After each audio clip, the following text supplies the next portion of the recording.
It's time for a little comedy, a little content, and a lot of conversation. It's the Geno Jones Show, exclusively right here on YouTube. Now here's your host, Geno Jones. Hey, it's showtime. What's happening, everybody? I'm here.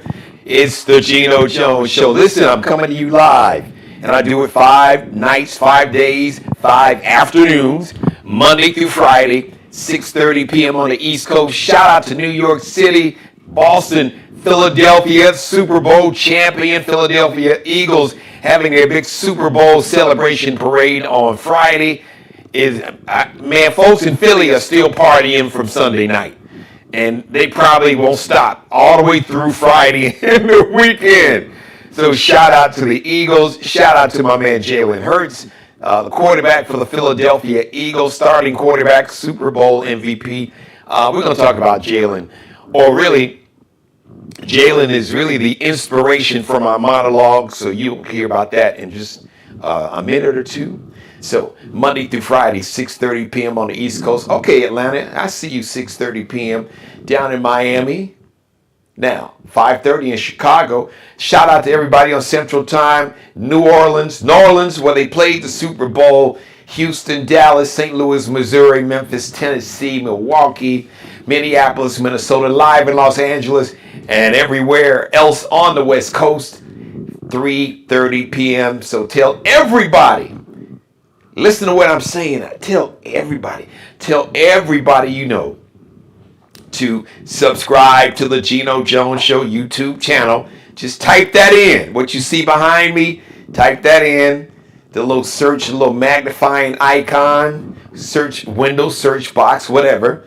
And just go to YouTube and click the subscribe button. Tell everybody to subscribe, support the media company. I am very close, about a couple hundred, like 200 or so new subscribers away from becoming a YouTube partner. That means I'll be getting a check, a YouTube, that bag because they'll start running ads with my media company and on my channel and my show. So we have to support really black-owned everything, including black-owned media. So we're going to talk more about that in just a little bit too. All right. The Geno Jones Show brought to you by the Crate Group, one of the top nonprofits in America. Shout out to the CEO, Mr. Kendrick Bannister. Learn more and support the Crate Group. You can support this nonprofit because we all we got and we all we need. Because the government basically has just given us their ass to kiss. It's like everything. If any black people are in, especially if any black people are involved, but women and Latino, Hispanic brothers and sisters, some of you Asian Americans, don't worry, they're going to try to snatch you up. But really, DEI is just really the code word for the white Christian nationalism, the neo-Nazis and the racists. That's just a code word for saying the N-word. But we all we got. We all we need. You hear what I'm saying? And I'm going to go into that in more details shortly. So, but thank you for supporting. Thank you for supporting black-owned media because it is so important. It's so important that we support black-owned businesses all across the diaspora. Also, the Geno Jones Show brought to you by City Vibes Bar and Lounge, City Vibes Bar and Lounge. Shout out to Miss Kendra and Mr. Corey Williams, the owners of City Vibes Bar and Lounge, 9730 Dorchester Road. DJ, so they got DJs Thursday, Friday, Saturday, and all day Sunday brunch, which is spectacular. So if you're in the area, the Charleston, South Carolina metro area, or if you're coming to visit, make sure you check out City Vibes. You got me. You got that. All right. Shout out to Kendrick Lamar, everybody. Congratulations, the Super Bowl halftime show that everybody is still talking about. Now, you got some haters and some folks that just didn't understand it. Even you got a handful of black folks. Well, it wasn't like, the energy was low and the dances wasn't really, high energy. It wasn't about the performance. It was about the message and the protest. So if you didn't get that, it wasn't meant for you. And really, like the MAGA cult, they didn't get it. They don't like it. They don't know it. They didn't even know what hit them. And that's the beautiful thing about Kendrick. It was so far over their head. They just, well, and you know what? I saw like a post. Somebody posted on social media. We need get ready. If as a matter of fact, if you're standing, I'm gonna need you to sit down. Sit your ass down, because if you don't, you're gonna fall down when you hear this. Somebody from the colonizer community had the nerve to use this word in a phrase in a post. And I'm quoting, "We need more diversity in the halftime show." What? Wait. Stop. What did Diana Ross say? Stop in the name of love. Or just stop in the name of bullshit. Did I read a colonizer just posted on social media that we need more diversity in the halftime show? What would your Lord and Savior, Von Fuhrer, Orange Hitler, Felon 47, Donald Trump have to say? I thought diversity was so bad. Oh, diversity we need merit. Somebody from the colonizer community is calling for diversity? Wow. Boy, isn't it funny? It's amazing how things will flip on a dime. They turn around quick, don't they? Wow. Yeah, get ready for that. So Kendrick Lamar, his halftime show, it broke a record. As a matter of fact, it broke Michael Jackson's record for the most viewers for a halftime show at the Super Bowl. Michael Jackson had the record in 1993 when he really started these big halftime shows. He had that little jetpack propulsion thing going on, and he just kind of popped up out of nowhere on the stage. So Michael Jackson's halftime show, it had 133.4 million. So 133,400,000. Kendrick Lamar, Sunday night, broke Michael Jackson's record. Kendrick's show had 133.5 million viewers. So he beat Michael Jackson's award, I should say. He beat Michael Jackson's record by roughly 100,000. 133.5, 133,500,000 set a record for the most viewers for a halftime show during the Super Bowl. So shout out to Kendrick Lamar. Drake's head is exploding somewhere over in Australia. So, and oh, by the way, the actual game between the Eagles and the Chiefs set a record. It was the most viewed Super Bowl in history. It averaged 126, I think. It averaged 126 million viewers. Folks was coming in to check out Kendrick. They wanted to see the show, and he did not disappoint for the culture and the community and just for humanity. Not for the racism and the xenophobia and the bigotry and the hatred and the misogyny and the sexism. It wasn't for y'all. It wasn't for that. For you evil, violent, fake remix Christians. Nah, wasn't for you. Not at all. Hey, if you're watching me live, make sure that you jump in my chat room and just type and say hi, Geno. Let me know who's watching. Let me know where you are watching. I can shout you out if you're at home, if you're in the hair salon, the nail salon, wherever you might be, laundromat. Maybe you are in the airport. We're going to lift you up in prayer because the situation with the FAA, your boy didn't take long to start effing stuff up. Mr. Felon 47, Orange Hitler. So, but maybe you might be at the airport sitting at your gate waiting on your flight. So whatever you're doing and wherever you're watching, thank you so much. Shout out. Hey, Barbara Gathers. Hey, Barbara, how are you? Where's your partner? In good trouble. Where's she at? She watching too? I think it was a Kim.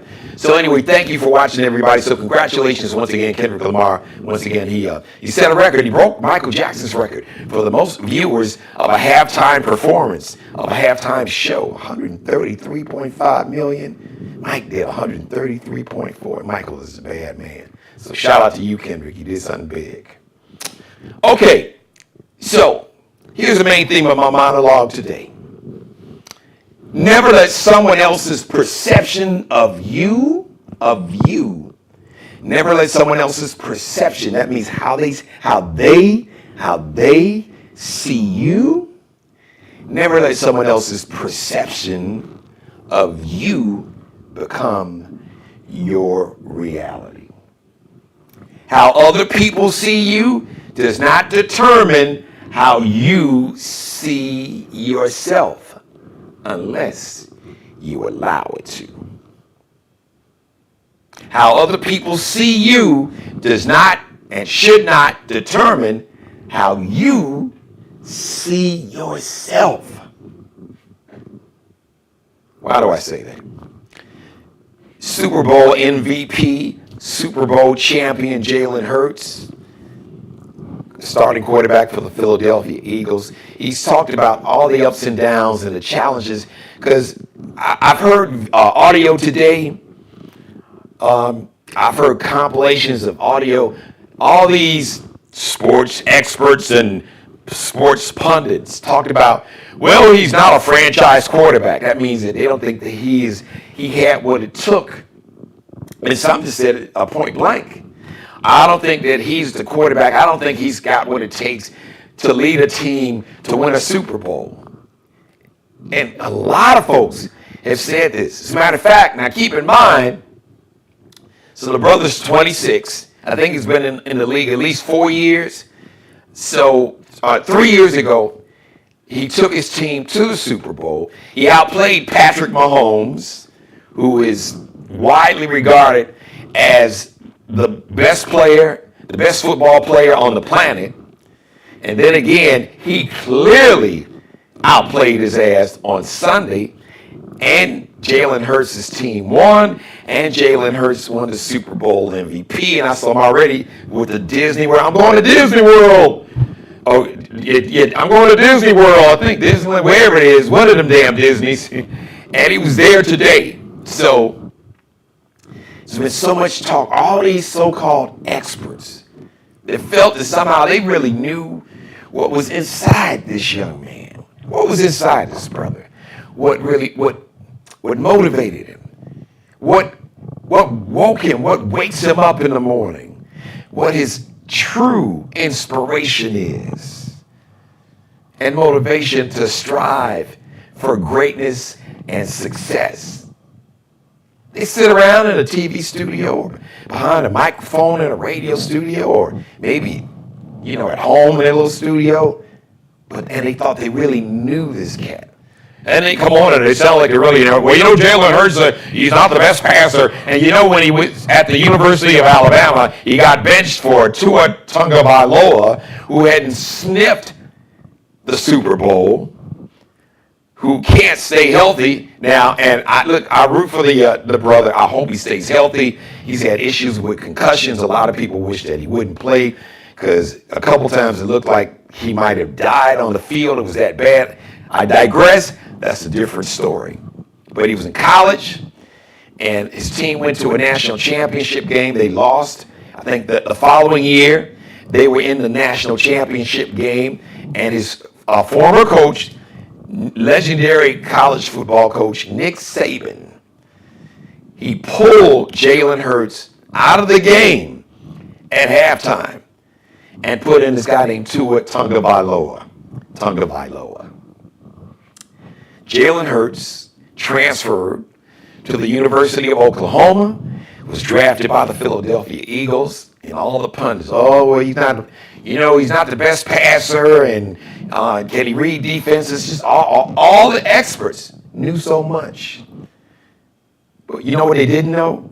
They didn't know what was inside this brother. They didn't know what motivated him. They don't know what drove him. They didn't know the character, the constitution. They didn't know the heart and the determination that this brother had. They didn't know that he was taught. He's got a brilliant family. His dad was his high school coach, and his mom is just a beautiful woman. He's got a beautiful fiance. I just love to see beautiful black love on screen. As a matter of fact, his fiance came up right after he won and gave him a big kiss, and she told him that she loved him, and Oh, by the way, did you know that Jalen Hurts' management team, 3 black women, the head of his management team. Yeah. And I think the leader, I think is a woman named Nicole. Jalen talked about how he felt he had something in common because apparently this woman, the team leader, the leader of his team overall, Nicole, how people doubted her because she was black and a woman. And he said he could relate. He knows what it's like to have people doubt you and look at you and think because the way you look that somehow you are inferior or not as talented as they are, which is bullshit. Jalen Hurts proved them wrong, and so did Miss Nicole, the leader of his management team. So Jalen didn't allow how other people saw him to determine how he saw himself. He saw greatness in himself. He was willing to put in the work. He did that, and he always bet on himself. I always say, I don't gamble. Even though I would have won money because I predicted that the Eagles will win the Super Bowl. They say in Vegas, always bet on black. I'm wearing all black. But I say in life, always bet on you. Because there's one thing that nobody on the planet can beat you doing. And that one thing is, thank you. That one thing is, nobody can beat you being the best version of you. Nobody. I mean, no. Not Jalen Hurts, not Michael Jordan, not LeBron James. As I just step off camera for 1 second here, I just need to check something for everybody. There we go. I think I know what that was. So, there's one thing that nobody can beat you doing. Nobody. Oprah Winfrey, Barack Obama, Michelle Obama, you name it. There's one thing that nobody, Beyonce, can beat you doing. That's being the best version of yourself. Because the biggest enemy that you are going to face every day, it's not the haters and the doubters and the experts that think they know you so well. No, it's not them. They don't matter. What they think of you and how they see you is insignificant. It don't matter. I tell my daughters what other people think of you is insignificant.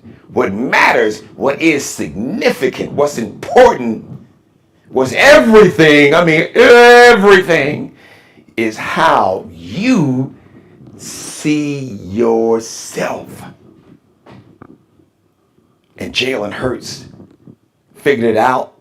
His parents raised him and gave him the confidence to bet on himself, but made sure and taught him that the work ethic, because talent, even not so great talent without hard work will lose, or great work ethic with less talent will beat great talent with no work ethic. Every time. And when you take great talent and put it together with a great work ethic, you get true greatness. You get Jalen Hurts, you get LeBron James, you get Michael Jordan, you get Beyonce, you get Kendrick Lamar, you get SZA, you get Janet Jackson. Even though we love Janet, but she may not have been on the MAGA train, but her brother Randy was. She was just on the I don't vote because I'm Jehovah's Witness, which is a whole nother conversation. Great talent and great work ethic. Get Barack Obama, you get Michelle Obama. And you can get you, where you could be the best version of yourself. So just let that be a lesson. And just to kind of segue with the distraction and the fear that the MAGA cult is trying to throw out there is always this and that, and he's getting rid of DEI, he doesn't want to celebrate Black History Month. I don't want that. I don't want that to celebrate Black history anyway.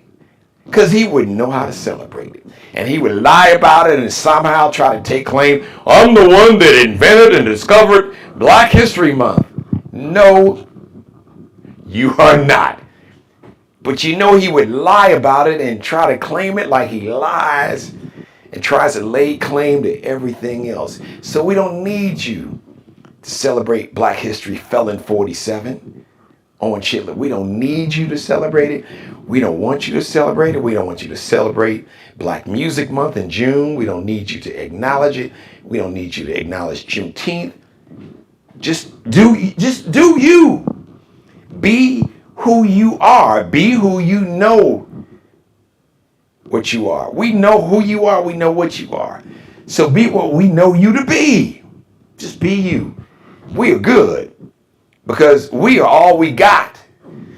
But I'm going to let you in on a little secret there, Felon 47.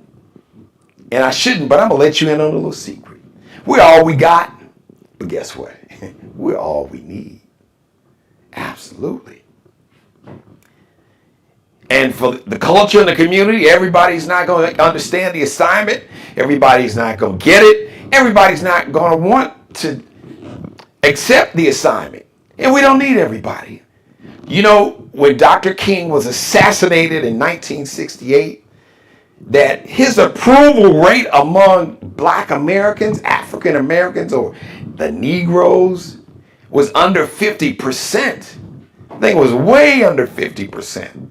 I think more than like 2/3 of Black Americans in 1968 disapproved of what Dr. King was doing because, he's going to upset the good white folk and they're going to be mad at us and Dr. King was fearless. And I challenge and I call for all of us to be fearless, especially for those that believe in God.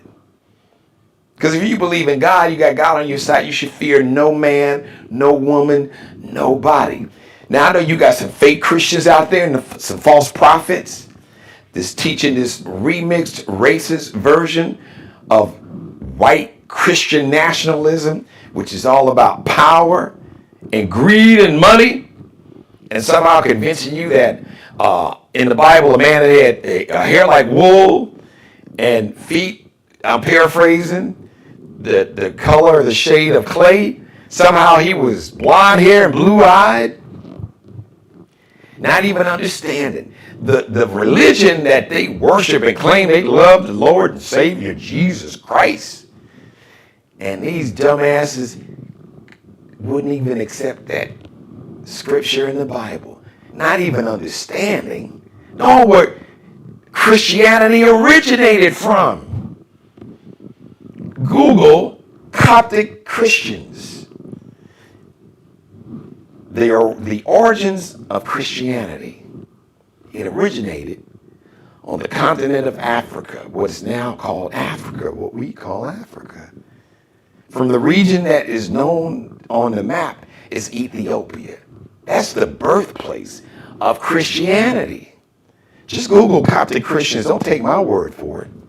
So this racist remix version of Christianity that racist colonizers brought here to murder and to basically, the ones that didn't murder and they didn't kill with smallpox, they stole their land and put them on reservations, and then they stole our ancestors from West Africa, and they didn't steal them because they were less than. They stole our ancestors because they were more skilled in many ways. They were artisans and they knew how to grow food. Because remember, the colonizers that first came here, they couldn't even feed themselves. They didn't know how to grow crops, and they would have starved to death if it wasn't for the Native Americans. That's how you got the first Thanksgiving, and the thanks that those colonizers gave the Indians were to commit genocide against their people, and the ones that they didn't kill off with guns and blankets with smallpox that they gave them.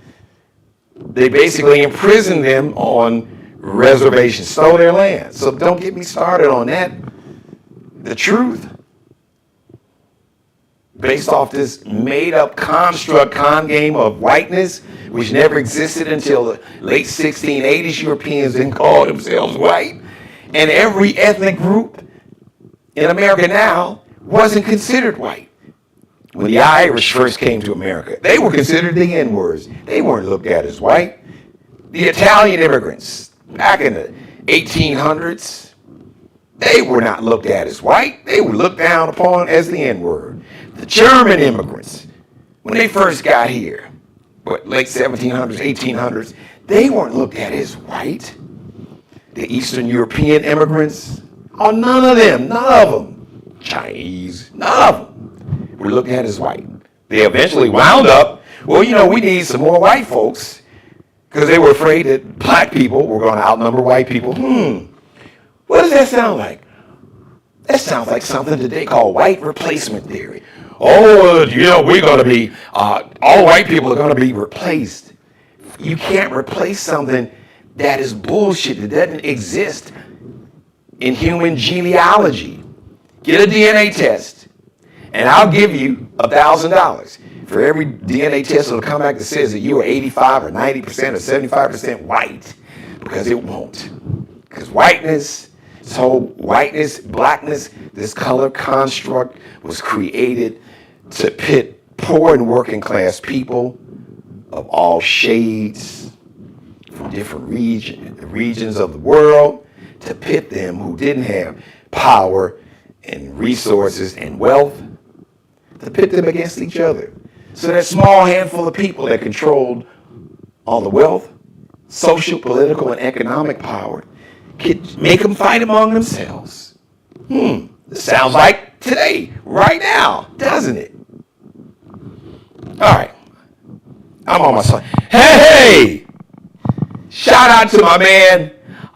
He is a radio legend. He's a radio icon in America. He's been doing this thing probably as long, if not a little longer, than I have for over 3 decades. He's a dear friend. He is my brother by another mother, and we both tap into our humanity. Brother TJ Phillips, shout out to TJ. Man, thank you for watching, TJ.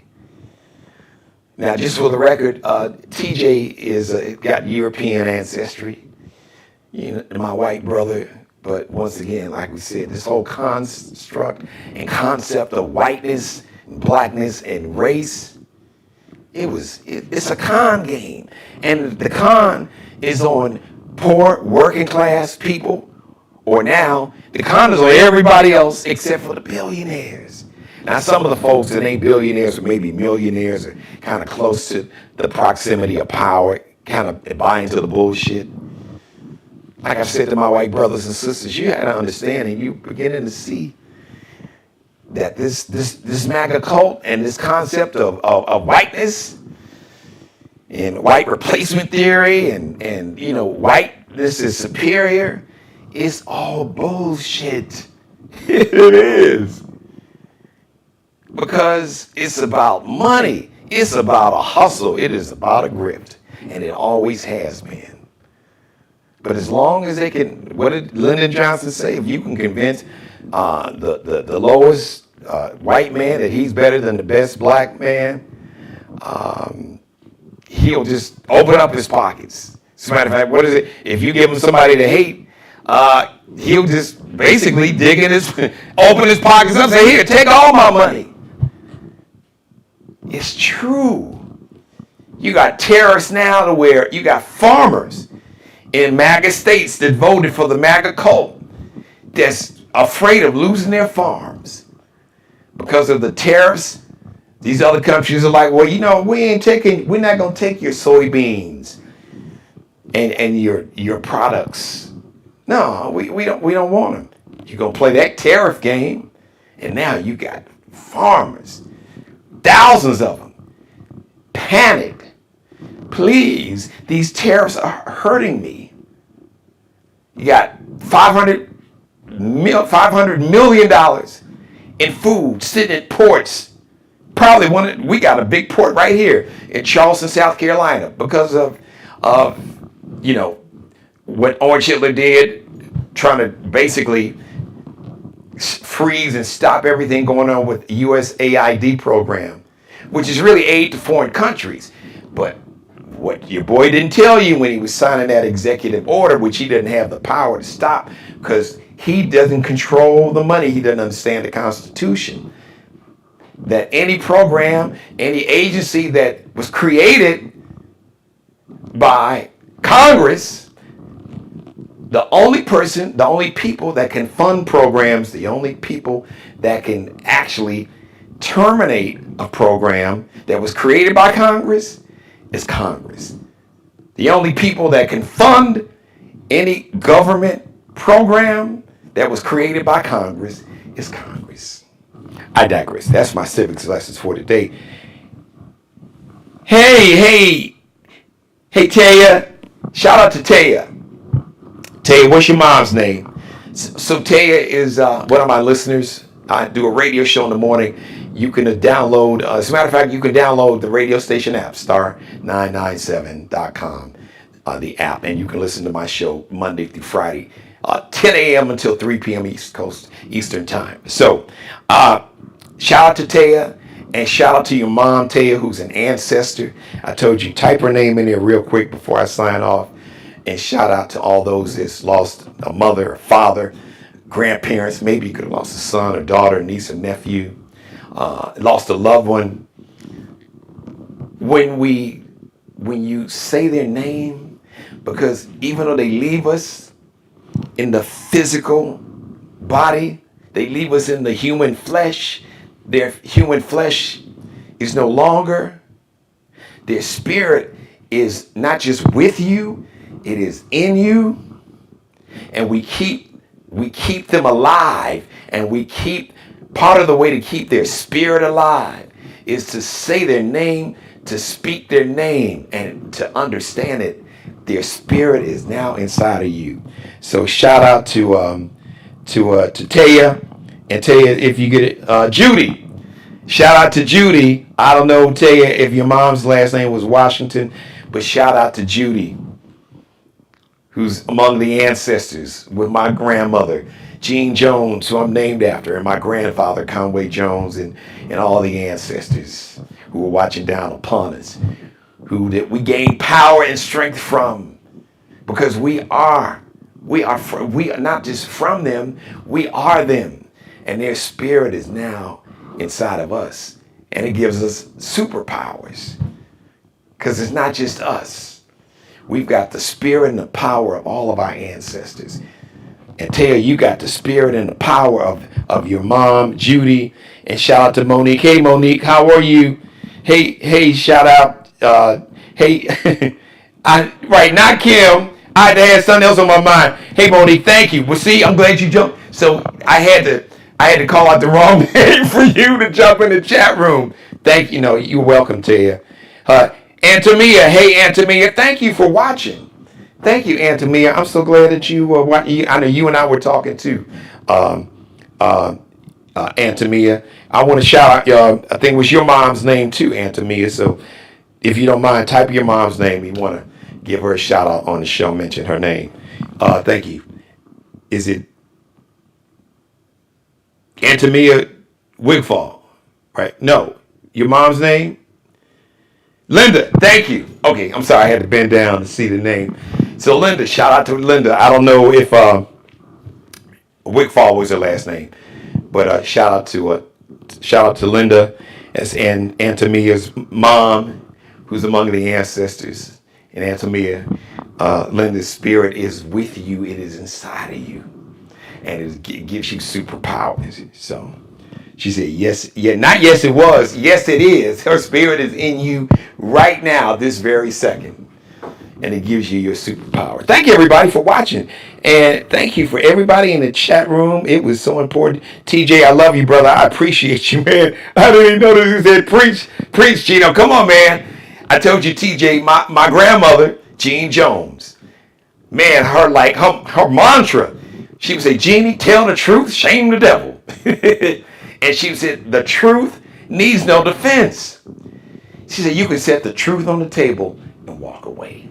Because the truth won't change. Now, people will try to change it. They'll try to remix it. They'll try to deny it, rewrite it. The truth is the truth, and it can stand alone. Now, a lot of people can't handle the truth.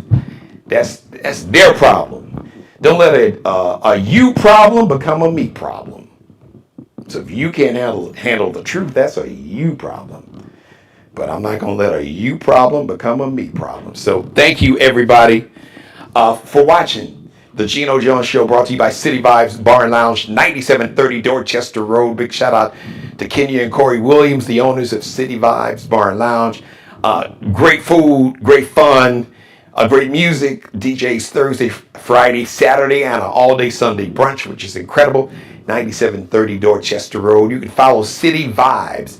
V like Victor, I like Ivory, B like Baby, E like Extra, S like Sam. City Vibes on Facebook, Instagram, TikTok, and the Crate Group, one of the top nonprofit organizations. They've been putting work in the community and here in the state of South Carolina for over 30 years, like 35 years. Shout out to their CEO, Kendrick Bannister.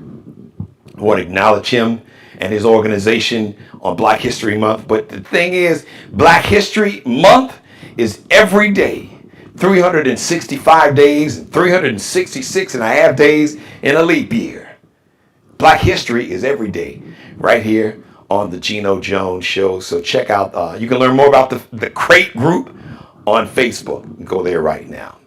All right, everybody. Oh, shout out to Markel Bailey, the official barber and hairstylist for the Geno Jones Show. He is the CEO of Designer Cuts here in the Charleston, South Carolina metro area, Goose Creek, South Carolina. You can check him out on Instagram. He is the master barber. He is a hair restoration, whatever it is when it comes to your hair. Kel can hook you up. As a matter of fact, on IG, on Instagram, he is KELBECUTTINUP. Kel be cutting up. Allie Jones is the official wardrobe consultant and stylist for the Geno Jones Show. Check out her Lexi Jones collection. So you can check out Allie Jones and her Lexi Jones collection at L like Lexi, X like extra, .N like Nanette, C like Charlie, L like Lexi, underscores LO dash at the bottom of the last L. LX.NCL underscore. And shout out to Bruce Gage, also wardrobe consultant, stylist for the show. This jacket is courtesy of Bruce Gage from his Mario Uomo collection. You can check out the Mario Uomo collection right now on Instagram. Just type in MARIOU. Uomo is spelled with a U. UOMO. MARIOUOMO. All right, thank you, everybody. Thank you, Barbara. Thank you, TJ. Thank you, Taya. Of course, thank you to my number one fan, my mother, my executive producer. Thank you, Monique. And thank you, Kim. I think you're watching too. Thank you, Antamia. And everybody else that's watching that didn't get a chance, or just whatever reason didn't want to jump in the chat room. I love each and every one of you. The next live edition of the Geno Jones Show is going to be on Wednesday, 6:30 p.m. Until then, be blessed. And always remember, bet on yourself. The one thing that nobody can do better than you is being the best version of yourself. Never let anybody else's perception of you, don't let how someone else sees you determine how you see yourself. Never let someone else's perception of you become your reality. How other people see you doesn't determine how you see yourself. You get to make that call. So always bet on you. And we'll see you live Wednesday, 6:30 p.m. Eastern. Subscribe and tune in to the next episode of the Geno Jones Show, exclusively right here on YouTube.